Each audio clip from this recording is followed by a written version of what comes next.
is absolutely a warm hug inside of a book. Okay, I was totally wrong. And I'm terrified. This book put me through the ringer. It put me through the ringer.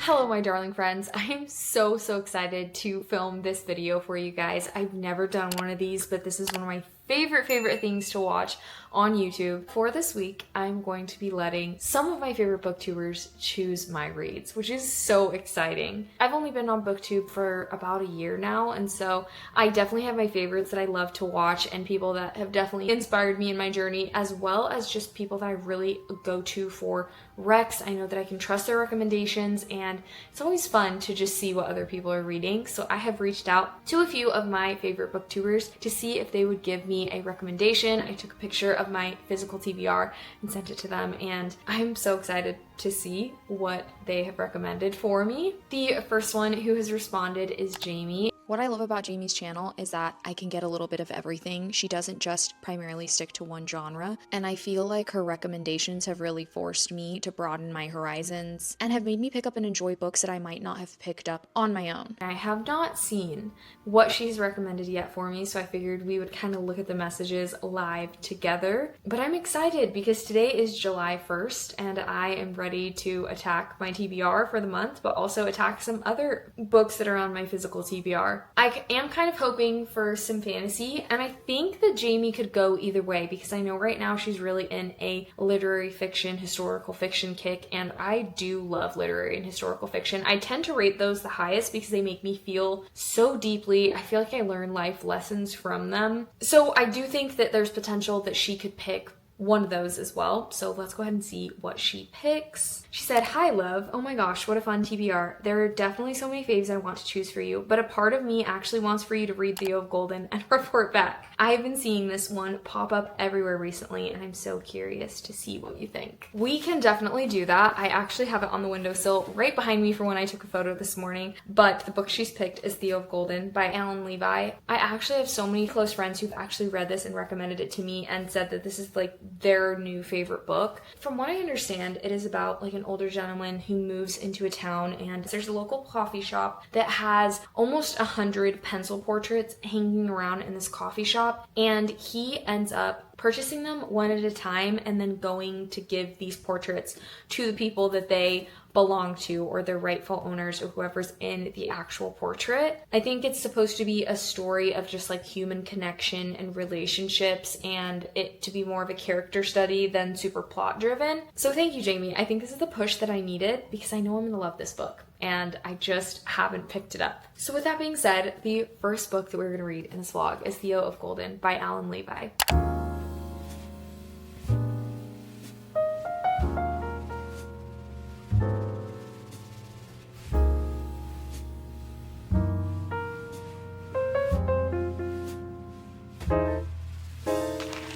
Okay guys, I think it's a good time for an update because I'm about 100 pages into Theo of Golden, and I just have to say, if I was going to describe this book to someone, I would literally just say this is absolutely a warm hug inside of a book. I knew that this was going to be more of like a character study, less plot driven, just because of the synopsis being what it is. I think I told you guys about it yesterday, but if I didn't, it's about an older man who ends up moving into this town, and he is really taken by these portraits that he finds in a coffee shop, and just has this idea that it would be so cool to return each portrait to the person that is the subject of it. I feel like it's a deeper connection than just saying he's taken with these portraits. Somehow he sees into these portraits and he feels like he knows this person. The way that this artist has captured this person has captured deeper emotions like in their eyes. I feel like he's just really able to look at these people with compassion, and the experience of him giving these portraits is really life-changing for these people. This would be a great book to pick up if you're really needing some inspiration, if you're feeling like life has you down and you're feeling like you need a pick-me-up. This is really sweet and really tender. My new favorite thing is reading Theo's interactions with these people. The way that he sees them is just incredible. Like, I'm even just thinking of the first woman that he meets. He gives her the portrait and he just tells her, you know, when I was looking at this portrait, I felt like I was looking at the kindest person in the room. I felt like you were really strong and maybe had experienced some loss and maybe were a little bit sad, but you were just so gentle and kind that it stood out to me. And that character who he was talking to had been going through a really hard time and didn't have great father figure in her life, had never been spoken to this way with such tenderness by a fatherly figure, and it really changed her life, even just that one simple interaction. I really like the way that it's written. I don't know what literary device this is, but with each interaction that Theo has with somebody, it's not just wrapped up with they have this conversation and they go away and you never know anything. It kind of has these sentences that are almost written to give you glimpses of the future. For example, like, she never did see Theo again, but she would often look at this photo and repeat to herself that this is a kind person, this is a gentle person, this is a strong person. And so it really is nice to almost get that closure as well. I think that just lends to that spirit of hope, I guess, that you get as you're reading this book, because you're getting closure for each person, which is really interesting because I think a lot of times in books where you're meeting a lot of characters, you would think that you wouldn't get so much closure because they're just coming in and out. They're maybe in a chapter or two, but we're really getting that closure. It's just really beautiful. And it almost feels whimsical because of that. Almost like they lived happily ever after kind of a thing. You're almost getting that with each interaction. It's a little bit vague, but it just gives you enough to really feel satisfied with that interaction and be able to move on to the next person because there's 90 something portraits. I am really enjoying this. I feel like it's very much, like I said, a lighthearted, a pick-me-up kind of a read. And I'm excited to continue. I'm excited to see where this goes and just to learn about all the people that he's going to meet. Like I said, I'm on page 100 and I think there's about 350 pages in this book, so I still have quite a bit to go, but I am so far really enjoying this. I feel like it's a good book to just end on at the end of the night because it's just really positive. I can see why so many people hold this book so dear. I'm hoping to at least get another 100 pages read today. I don't know if that's ambitious because it's very hot today and I think that we're going to try to take the kids out on the lake for a little bit, but I'm already excited to come home and just like cuddle up and read this.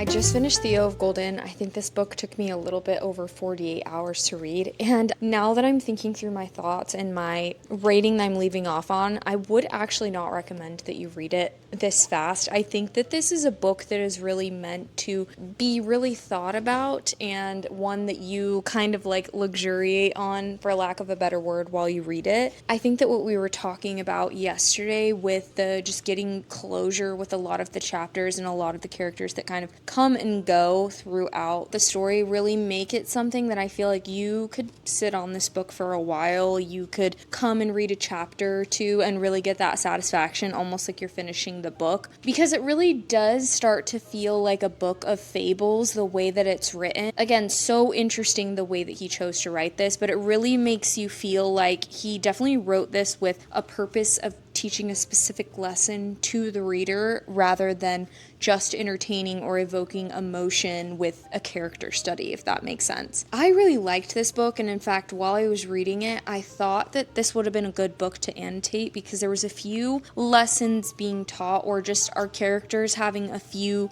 aha moments where they're looking back through different trauma they've had in their life, mental, emotional, maybe even physical, and really seeing it in a different way because of their interaction with Theo and the language that was used. I thought was really poignant, really impactful, and I definitely think that if I ever read this book again, it would definitely be with some annotation supplies handy. I think for most of this book, I was really predicting it to kind of stay where it was because the story continues to give you that closure throughout. Within that chapter, every single problem was pretty much resolved. Yes, there was kind of an overarching mystery of who actually Theo was, since the entire town always knew him as Theo, but for the most part, again, it kind of kept me emotionally here, even though I did feel and I loved these characters and hoped for them. With as much as I really, really liked the book, I actually think I'm gonna land somewhere in the 4-star rating for this book. And I almost feel badly saying that, even though I know it's a great rating, because this book is so well loved. And listen, I am somebody who actually really loved this book. I liked the way that it made me feel. I think I just wanted to feel even deeper, to really feel even more of a connection for some of these people that came and went. I got glimpses of their stories and I felt for them, and I wanted to be more in it. I wanted it to almost be a little bit more raw. And I also want to say that I don't think this book is listed as Christian fiction. For me, I had just heard that it was primarily fiction. I had heard from a few people that it had Christian themes in it, and so I did want to mention that, because I do think if you went in it not knowing that, and you're not somebody who likes to read that kind of a thing, or if you don't like reading about characters or a lot of characters that tend to hold similar beliefs or belief system, then that might not be something for you. I really liked it. I liked the tie-in that it took, probably because I am a Christian. And so for me, it's kind of like a pleasant surprise, but it's something that I wanted to mention if maybe that's not your cup of tea. But if you are somebody that likes reading inspirational reads, even if it's not the same religion as you, and like being in the headspace of other people with really strong belief systems like I enjoy, then I do really think you'd enjoy this book. It's just something that I wanted to mention. But yeah, I feel like that was such a good read. I do think I'm going to think about it for a while. I think the rating that I'm giving it feels right, and who knows, maybe it will be something that ends up sticking with me, and then I'm just like, okay, I need to bump this up. But for now, I'm really happy with that. I could see myself going back and rereading certain interactions over, like I said, to annotate them or to just read it again. Or if I ever felt like I was kind of in a down mood or in a funk in the future, I still see myself rereading it for that purpose. Really good, really heartwarming. I loved the sense of found family in it. I did enjoy the author's writing, even though I did obviously want it to be a little bit more raw. I don't know what that says about me, that I wanted it to like emotionally tear at me a little bit more, because we talked about a lot of hard things that people went through and I felt it, but for some reason I wanted to be just in those feelings a little bit more and stay with these characters a little bit longer. But I overall really did enjoy the story. I liked where we went with it and how everything kind of tied together at the end. That being said, it's time to start another book. I feel like I really pounded through this book, and again, I probably should have taken more time, but I've been in a reading mood, and that's probably why I ended up reading so much of it the last 2 days and finishing it in 2 days, because I just want to read right now. It's also extremely hot outside, like over 100 degrees in North Carolina, and I just want to be inside in the air conditioning reading my book. That's all I want to do right now. We actually had the last 2 booktubers that I ended up asking if they would pick a book for me. They both responded, which, by the way, I just wanted to say, as somebody who has a small book channel and who loves to read and who truly at my core, I love to watch YouTube. If I'm doing my dishes, if I'm folding clothes, if I just want to watch something, I'm almost always going to reach for my favorite YouTube channel, specifically my favorite booktube channels, more than I am for any other form of entertainment, like TV shows or even sometimes podcasts right now. Truthfully, when they responded and they were all so kind, it's really cool as a fan to be able to make connections and to be able to gush about books with some of the people that I love to watch on screen. I think the next booktuber's response that we're going to read is Sam from Sam Falling Books. And I just have to say, I love her account because she is truly like a romantasy lover, a fantasy romance, and just honestly fantasy in general lover. And she always has specific fantasy books on her TBR that I've never heard of, and the way that she talks about them. And she's just so good at describing the world and the characters and really making me want to read them. So I'm super excited that she responded. So I think we might read her pick next. And I actually even told her if there's something that's not on my TBR that you'd like me to read, like, I'll go pick that book up because I trust her recommendations. So let's read her response together. She said, "Hello, thank you so much for messaging, and I'm so happy you've enjoyed my YouTube. I think we have such similar reading tastes based off your list. Okay, Red City, if you want something to really get stuck into. The magic system is very cool and the stakes are very high for the characters. The Favorites by Lang Fargo is perfect if you want something with lots of drama and you want to finish it in one day.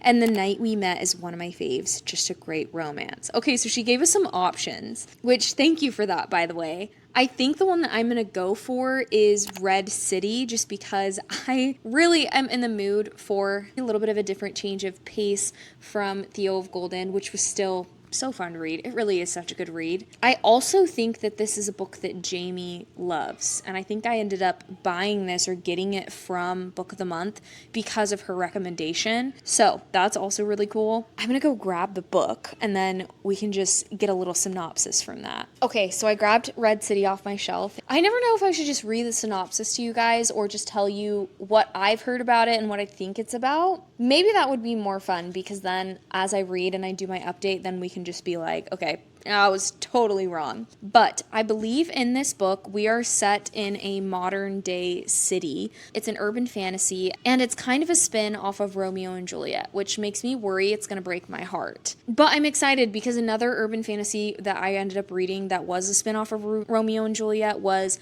One for My Enemy by Olive V. Blake, and I loved that. I don't even know if that'll be anywhere similar, but I'm excited about that. In this book, the magic system is based off of alchemy. There's two warring, I want to say gangs, and we have our female main character and our male main character who were childhood friends. Maybe they went to school together and they've been recruited to these rival gangs, and so I think we're just going to see where it is from there. What I'm hoping for out of this book, I am hoping for a romance subplot. I feel like I'm liking that a lot more. I want to feel connected to both characters if we're going to get both of their POVs. I want a good explanation of this magic system with alchemy. I haven't read a ton of things with alchemy, so I'm excited to dive into it, and I hope that this world just feels like something very easy for me to picture, very atmospheric, and like I won't be struggling to picture this setting in my mind. So I'm really excited, and yeah, let's get to reading, guys. Okay, guys, what a 24 hours / 2 days it's been since the last time I checked in with starting Red City by Marie Lu. I ended up contracting a pretty terrible stomach bug, and it has depleted like all of my energy. I just haven't been sleeping. I feel like I haven't been eating. I've had like 5 crackers today, and it's 3 p.m. So I am a little bit low on the energy and on the spirits, but I still wanted to check in with you guys about this book because, again, I've reached 50% of the way through. The one good thing about reading is I feel like it's a good hobby to have when you're not feeling well, because while I'm stuck in bed, I was getting some reading done. So that's awesome. This is very much a brain on type of a book, which I do enjoy. There's a lot going on as we're in both of our main characters' points of view. We have Sam and Ari, and then we're kind of getting a glimpse on their past, their relationships with their families, and then how they end up being groomed to be on opposite sides of this alchemical war that's happening. There's this drug in the city called sand, and it's essentially a almost black market pharmaceutical version of the Philosopher's Stone. And when you take this drug, every part of you is amplified. All of the good parts, all of the bad parts, which I find really, really fascinating. And we have multiple groups who are manufacturing sand. We have one who manufactures it at its purest just because they created it, and then we have a lot of copycats. And these different groups do not get along. There is a very, very fragile piece that is existed in the beginning of this book, and that's kind of the setting for the world that the main characters are being brought up in. We have Ari, who was basically recruited from his little village in India when he met an alchemist who recognized something in him. And then we also have Sam, whose mom immigrated over when she was a baby, and she just works all of these jobs to help support Sam, and they kind of have this really complicated relationship. When Sam is younger, she hears the word alchemy and she overhears a conversation she's not supposed to, and she develops this like obsession, fascination with it, and her mom forbids her from ever talking about it. But when she's 15 years old, she ends up coming across this big player in one of the alchemical groups that there is, and she ends up approaching them because her mother and her really are on the verge of becoming destitute. So we have Sam, who's kind of stumbled into this group that's called Grand Central, kind of her own free will, not knowing what she was getting into, but also being very intrigued. And then we have Ari, who was recruited and didn't really want to be a part of this. And so it's really interesting following both of them and seeing their backstories, their relationship with their family, one who has a complicated relationship with their mother, and one who's forbidden from speaking to their family, but is promised that his family will get money depending on how well he does in his alchemical studies.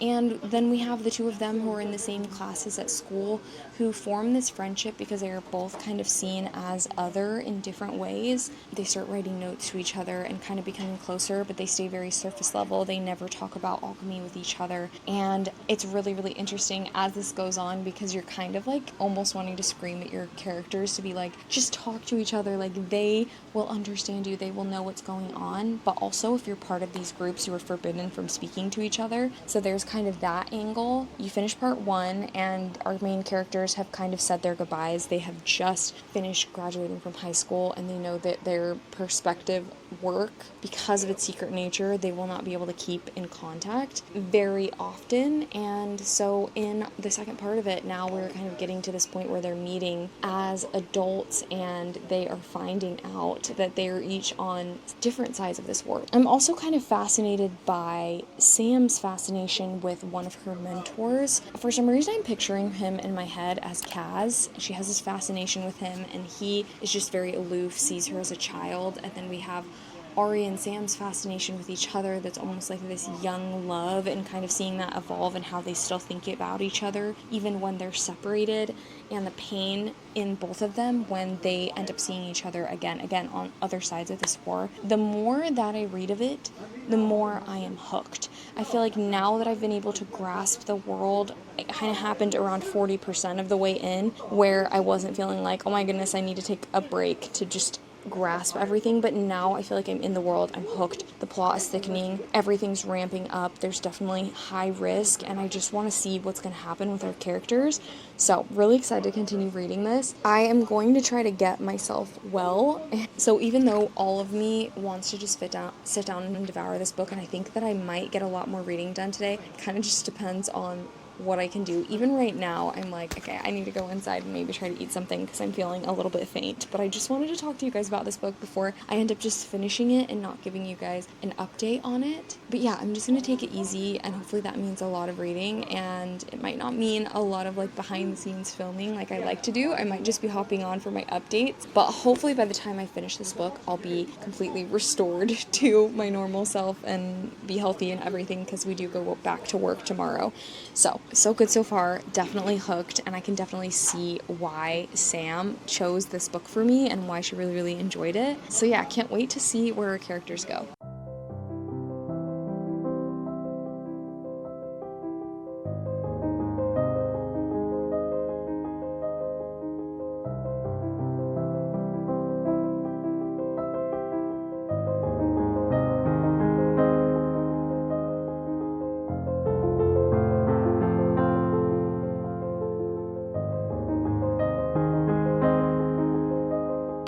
Okay guys, it's the next day. I have been revived. I am fully recovered, and I am so grateful that I can just eat and enjoy food again. But here I am.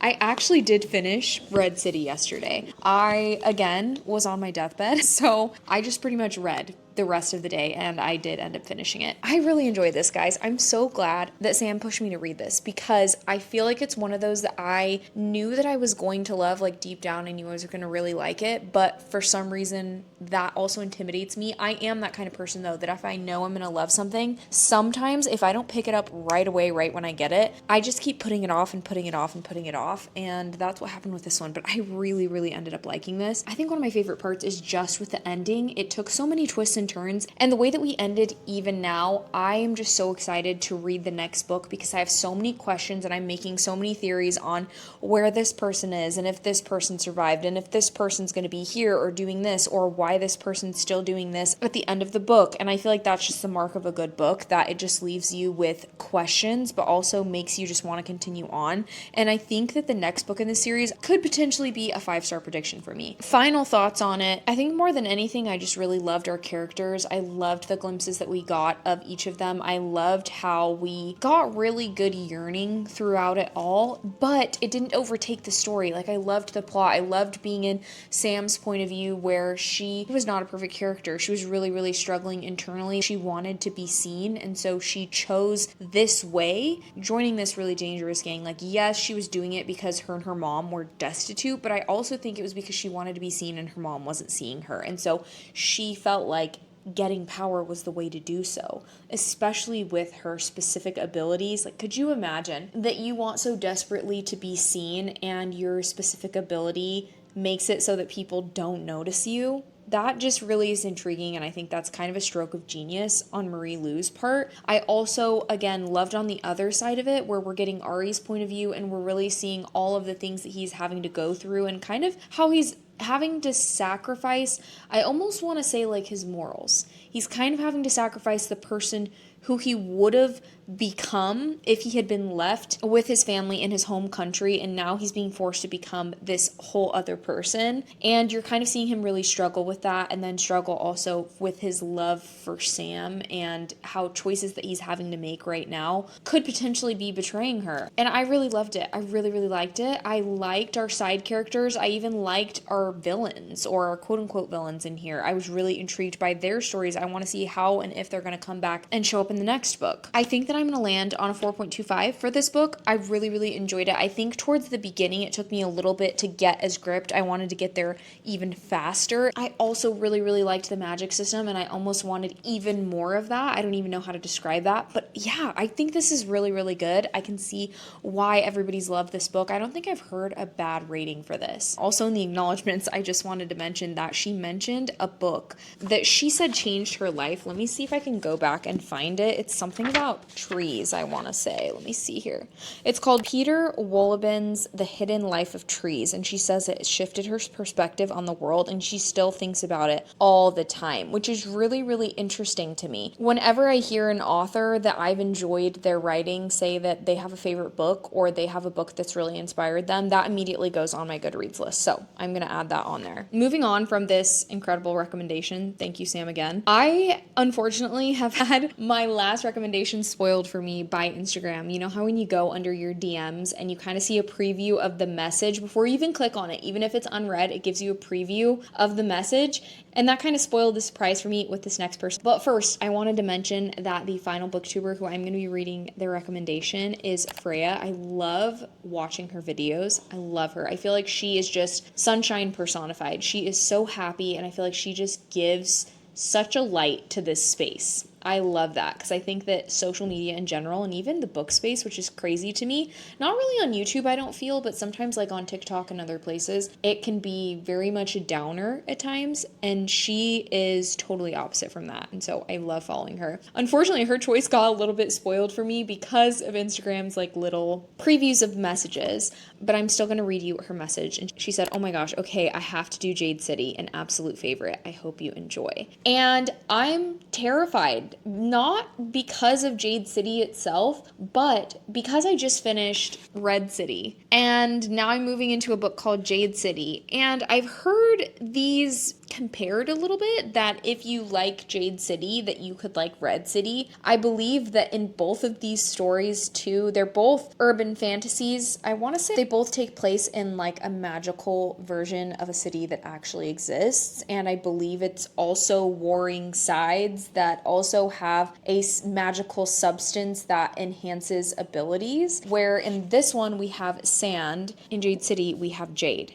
So I'm a little worried about going straight into this and potentially getting confused. So hopefully that's not the case, but it also could be a good thing, and I could just see what each book brings to this idea. So I do believe in this one, it's more warring families versus warring companies and syndicates, if you will. But I figured I'd just quickly read the back synopsis just because it's quite short, and then maybe it'll help me get in the headspace and mindset for this book. I did intentionally wait until this evening, because it is evening, even though it's the next day, to be able to read this book, because I really wanted to try to clear my mind. We'll read the back of it. It says, "For centuries, honorable greenbone warriors have used magical jade to enhance their abilities and defend the island of Kikon from foreign invasion.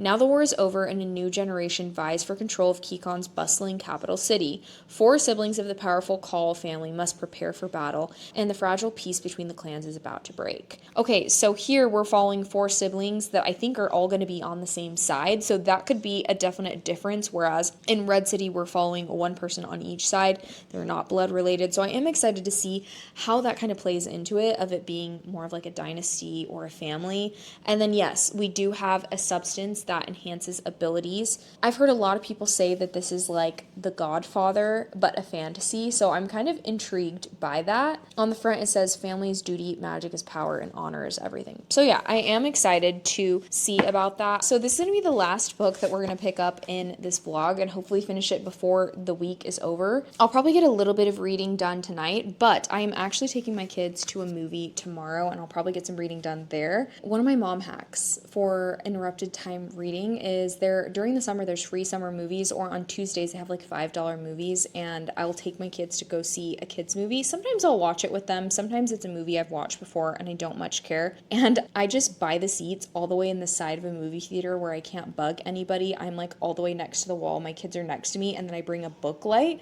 and I have my book in there. Or if it's on Kindle Unlimited, sometimes what I'll do instead of bringing a book light, obviously I'll always choose that first because I don't have to have a light and I can read in the dark, and then I'll just get a ton of reading done. So I am excited about that. That gives me at least an hour and a half of uninterrupted reading time, unless one of my kids has to go to the bathroom or something. But so I think I'll get a good chunk of it done tomorrow, and then maybe I'll check in with you guys in the afternoon to let you know my thoughts on it so far, if I'm able to keep everything straight, and yeah, just in general how it's going.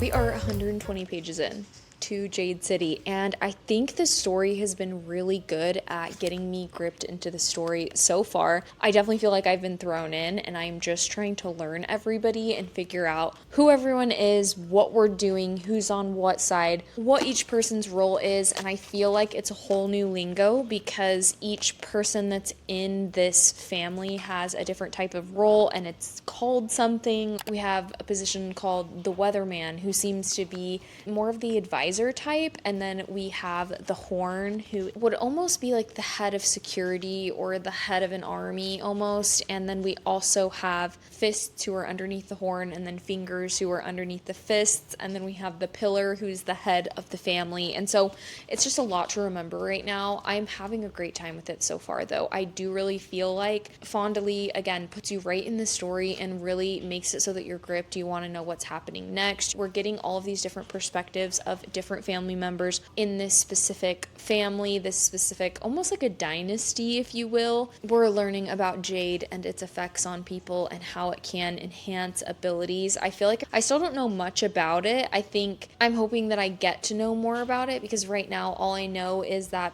people hold jade stones on their being and it amplifies power, so they have it right at their fingertips, and only certain bloodlines can withstand the jade because it can be a really addictive substance, or it can also just kind of make you go crazy. Lots and lots to learn. I feel like I'm just trying to grasp my mind at it so far. I did end up making a cute little bookmark for it. It just felt right starting a new trilogy that is already completed. I thought it would be kind of fun, like as I go through the books, and since I can already go out and buy them with my own free will, they're already out in the world, then I could just make little bookmarks to go with them. Who knows? But anyway, I digress. I really don't have much to complain about. I think the one complaint I had, which I don't think I've heard anybody talk about, I feel like right after we're introduced to one of our characters, and it's pretty early on in this story, I feel like there was this random spy scene that kind of threw me for a loop. Threw me off a little bit, I will say. I just don't know these characters and don't care about them quite yet. And so that was really weird because I've never heard anybody even mention that in this series. And I guess I could have done maybe a little bit of research, but it did throw me off a little bit. I'm very much more into the story, and I think right now I don't really care about, I haven't really learned enough about any potential romantic subplots within it. But I'm kind of in it just for the fantasy. So yeah, but I also feel like that could change and I could become invested in more of a romantic subplot. I just felt like the way that you were kind of thrown into it in the first 3 chapters when I wasn't expecting that kind of threw me for a loop.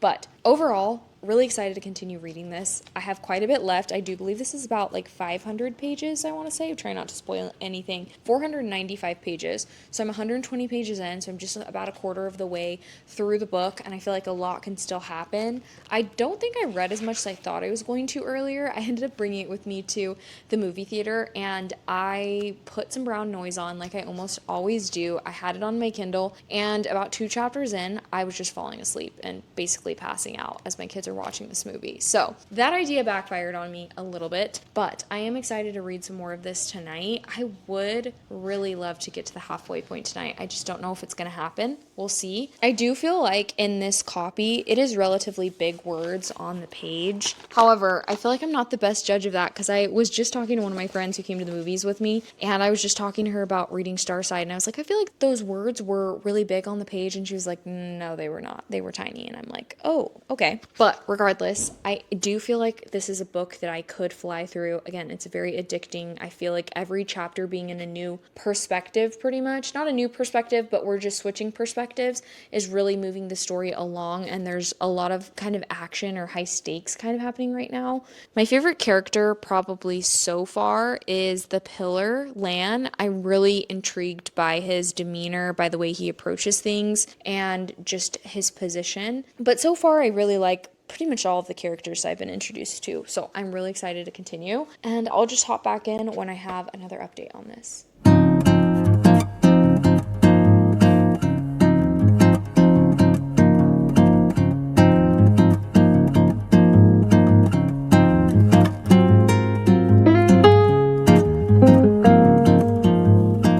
Okay, wow. I don't even know what to say. I ended up finishing this book. It definitely took me a few days, longer than it would normally take me to finish a book. It was so jam-packed. That's the only way that I can say this. There was so much going on. I feel like there really wasn't a dull chapter. There was always something really important happening in every single chapter and in every single perspective. I felt like when I was reading this book, I really had to be all in it to make sure that I wasn't missing any details, especially with the different perspective shifts. I am thinking back to something I said earlier in this video, and I'm just like, sweet summer child, she did not know what was coming. And if you've read this book, you probably thought that same thing when I said that specific thing. This book was cutthroat. I don't know how else to say it. The author did not shy away from hurting our characters or our side characters, and it was just, I don't even know what to say. Like, there was so much going on, and she took us to so many places, and I'm glad that she did. One thing that I really enjoyed is we were talking about this other rival clan that was doing all of these things behind the scenes, and it was really affecting our characters, and I appreciated that we got to see certain very important people in the other clan and got to be in some perspectives. They also gave us the inner workings of the other clan a little bit,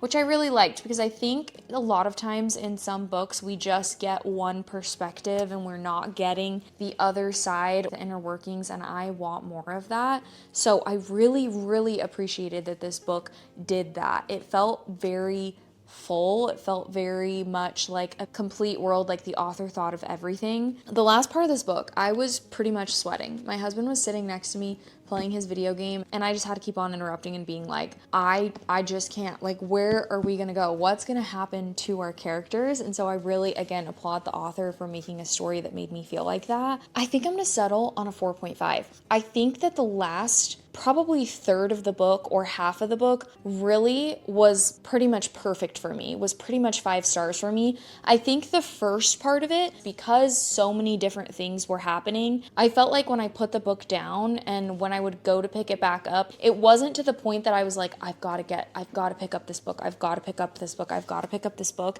And I think it was just because there was so many different things happening, and I didn't have a specific connection to any one character that made me want to keep reading it. But as I pushed myself, once I got to the middle of the book, I got there, and now I'm really in it. And I feel like that is sometimes how it is in the first installment. I'm quite picky, and then the second and third books really have the potential to be 5 stars for me, or making the entire series 5 stars once I go back and think about the first book. So that's something to think about. I think the only other thing too that kept it from being a 5 star were the 2 scenes that I already talked about that kind of took me out of it in the beginning. One comparison that I wanted to make actually with this book, which I've been holding upside down for how long? Why didn't you guys tell me? If you're somebody who watched Peaky Blinders and really liked the family dynamic there, where we've got the brother who's supposed to be in power, where we've got a younger brother who's in power who maybe wasn't supposed to be, or just all the different family of dynamics, specifically in that show. We have a sister who distances herself from this gang life and from all of these really horrible things that happen as being a part of this family, of this dynasty, of this gang. As I was reading this, I couldn't help but think of that specific concept in Peaky Blinders. That's probably where the similarities end, but if you like the complex family dynamics between kind of running a dynasty or running a gang like this, then I think that you'll really enjoy Jade City, because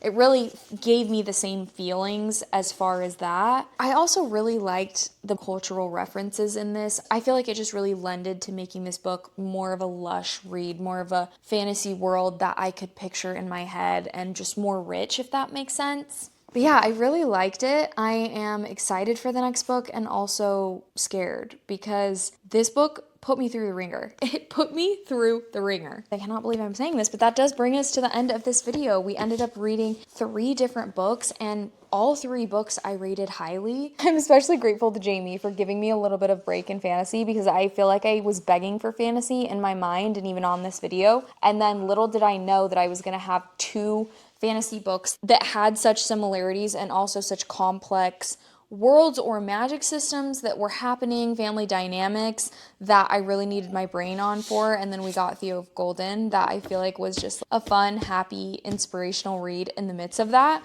Highly recommend, and again, so thankful for all 3 of those creators for not only just responding, but also recommending some really great books. I had so much fun, and I feel like it's good to have people pick off of your TBR, because even sometimes with the monthly TBR, with the jar, I get to influence what gets picked. Like, yes, I have a prompt, but I also know, okay, I'm not in the mood for this, I'm not going to pick it. You know what I mean? I'm going to pick a different book that will also go to that prompt. So it's nice having someone else to pick your books. I feel like I want to make maybe a little series out of this and message some more of my favorite booktubers. That's going to bring us to the end of today's video. I'm so excited about the new series that I've started and the books that I've read, and it's just made me want to pick up more and more and more. If you like this video, feel free to go on my channel and binge any other videos like this. And as always, my friends, I will see you guys in my next video. Bye!